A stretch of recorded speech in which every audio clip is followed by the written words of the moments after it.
வணக்கம். நீங்கள் இணைந்திருப்பது உதயன் டிஜிட்டல் வலையொலியின் பிரதான செய்திகளுடன். செய்தி தொகுப்பு உதயன் டிஜிட்டல் செய்தி பிரிவு. செய்திகளுடன் இணைந்திருக்கும் நான் லிஷா தரணீஸ்வரன். யாழ்ப்பாணம் அரியாலை செம்மணி வளைவு பகுதியில் அமைக்கப்பட்டிருந்த அணையா விளக்கு போராட்ட நினைவு தூபி நேற்று முன்தினம் இரவு விசமிகளால் உடைக்கப்பட்டுள்ளது. செம்மணி மனித புதைக்குழி மற்றும் வலிது காணாமல் ஆக்கப்பட்டோர் விவகாரத்துக்கு சர்வதேச நீதி கோரி செம்மணி வளைவுக்கு அருகில் கடந்த ஜூன் மாதம் அணையா விளக்கு போராட்டம் முன்னெடுக்கப்பட்டது.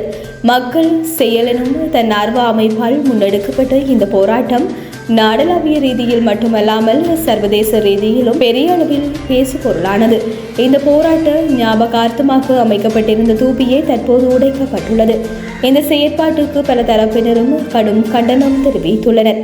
தூபியை சீரமைக்கும் பணிகள் உடனடியாக ஆரம்பிக்கப்பட்ட நிலையில் நேற்று மாலை அந்த தூபி மீளவும் நிறுவப்பட்டமை குறிப்பிடத்தக்கது.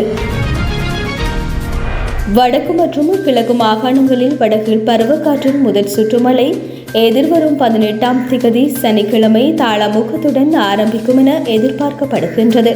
18ஆம் திகதி ஆரம்பிக்கும் முதல் சுற்றுமழை 30ஆம் திகதி வரை தொடரும் வாய்ப்புள்ளதாக யாழ்ப்பாண பல்கலைக்கழக புவியியல் துறை தலைவரும் வானிலை ஆய்வாளருமான பேராசிரியர் நாகமுத்து பிரதீபராஜா தெரிவித்துள்ளார். முல்லைத்தீவு வற்றாப்பளை பகுதியைச் சேர்ந்த இளம் தாயொருவர் உயிரிழந்தமை தொடர்பில் முல்லைத்தீவு மாவட்ட மருத்துவமனை நிர்வாகம் விசாரணைகளை ஆரம்பித்துள்ளது என்று மருத்துவமனை பணிப்பாளர் மருத்துவர் நளின் பிரேமதாச தெரிவித்துள்ளார். மருத்துவமனையின் அசம்பந்த போக்காலேயே உயிரிழப்பு நிகழ்ந்ததாக உறவினர்கள் குற்றம் சாட்டியுள்ள நிலையில் அதற்கு பதிலளிக்கும் வகையில் மருத்துவமனை நிர்வாகம் மற்றும் நோயாளரின் நலன்புரி சங்கத்தினர் ஊடக சந்திப்பை நடாத்தி இதனை தெரிவித்தனர். வற்றாப்பள்ளியை சேர்ந்த இளம் தாயொருவர் அண்மையில் மருத்துவமனையில் சேர்க்கப்பட்ட நிலையில் உயிரிழந்தார். அவரின் இறப்பு குறித்து மருத்துவ அறிக்கையில் நோயாளியை மருத்துவமனைக்கு கொண்டு வர காலதாமதமே காரணம் என குறிப்பிடப்பட்டுள்ளது. இந்த விடயம் தொடர்பில் விசாரணைகள் ஆரம்பிக்கப்பட்டுள்ளன. விசாரணை முடிவில் தவறுகள் இழைக்கப்பட்டிருப்பின் தகுந்த சட்ட நடவடிக்கை எடுக்கப்படும் என்றார். வெடுக்குநாறுமலை ஆதிசிவன் ஆலயத்தின் முன்னாள் தலைவர் முன்னாள் செயலாளர் ஆகியோர் பயங்கரவாத தடுப்பு பிரிவினரால் நேற்று விசாரணைக்கு உட்படுத்தப்பட்டுள்ளனர். நெடுக்கேணி வெடுக்குநாறுமலை ஆதிசிவன் ஆலயத்தின் முன்னாள் தலைவர் சசிகுமார் மற்றும் முன்னாள் செயலாளர் தமிழ்ச்செல்வன் ஆகியோரை விசாரணைக்கு வருமாறு வவுனியா பயங்கரவாத தடுப்பு பிரிவினரால் அழைப்பு விடுக்கப்பட்டிருந்தது. அந்த அறிவித்தலுக்கு அமையவே நேற்று விசாரணைகள் முன்னெடுக்கப்பட்டன. ஆலயம் தொடர்பிலும் அந்த ஆலயத்தை மையப்படுத்தி ஏற்பட்ட பிணக்குகள் தொடர்பிலும் அவர்களிடம் வாக்குமூலம் பெறப்பட்டமை குறிப்பிடத்தக்கது.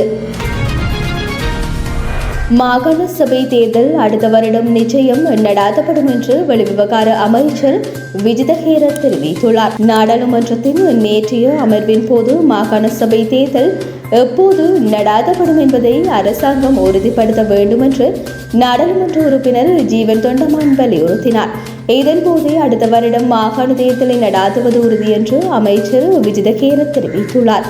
எல்லை நிர்ணய விவகாரத்தை கையாளும் பொறுப்பு நாடாளுமன்றத்திற்கே உள்ளது. அந்த பணிகள் நிறைவடைந்ததும் தேர்தல் தொடர்பில் தீர்மானிக்கப்படும். இது தொடர்பில் அரசியல் கட்சிகளுடன் விரிவான கலந்துரையாடல்கள் நடாத்தப்படும் என்று வெளிவிவகார அமைச்சர் மேலும் தெரிவித்துள்ளார். உதிர்த்த ஞாயிறு தாக்குதல் சம்பவம் தொடர்பான பிரதான சூத்திரதாரை கண்டறியப்பட்டிருந்தால் அது தொடர்பில் நாடாளுமன்றத்தில் வெளிப்படுத்த வேண்டும் என்று நாடாளுமன்ற உறுப்பினர் தயாசிரி ஜெயசேகர தெரிவித்துள்ளார். நாடாளுமன்றத்தில் அவர் மேலும் தெரிவிக்கையில், உயர் பதவிகள் தொடர்பான தெரிவுக்குழுவில் நானும் உறுப்பினராக இருக்கின்றேன். பொதுமக்கள் பாதுகாப்பு அமைச்சின் செயலாளர் ரவி செனவிரத்ன நேற்று அந்த குழுவுக்கு வருகை தந்திருந்தார். நிசாம் காரியப்பர் எம்பி எழுப்பிய கேள்விக்கு பதில் அளித்தார். உயிர்த்த ஞாயிறு தாக்குதல் சம்பவத்தின் பிரதான சூத்திரதாரி அடையாளம் காணப்பட்டுள்ளார் என அவர் தெரிவித்தார். இந்த நிலையில் ஊடகங்களுமை தொடர்பு கொண்டு இது பற்றி வினவுகின்றன. இதன் பின்னணியில் இந்தியா இருந்தது என செனவிரத்ன கூறவில்லை என போலீஸ் ஊடக பிரிவு தெரிவித்துள்ளது.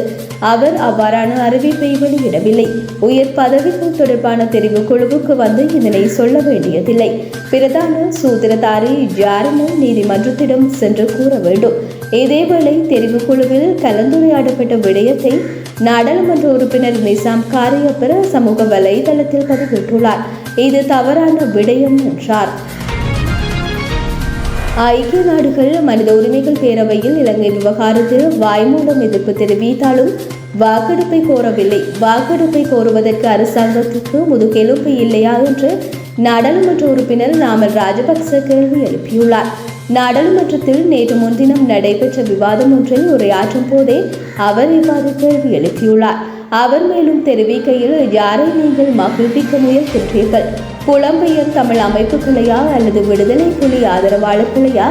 ஐநா விவகாரத்தில் இரட்டை வேடம் அணிவதை அரசாங்கம் தவிர்க்க வேண்டும்.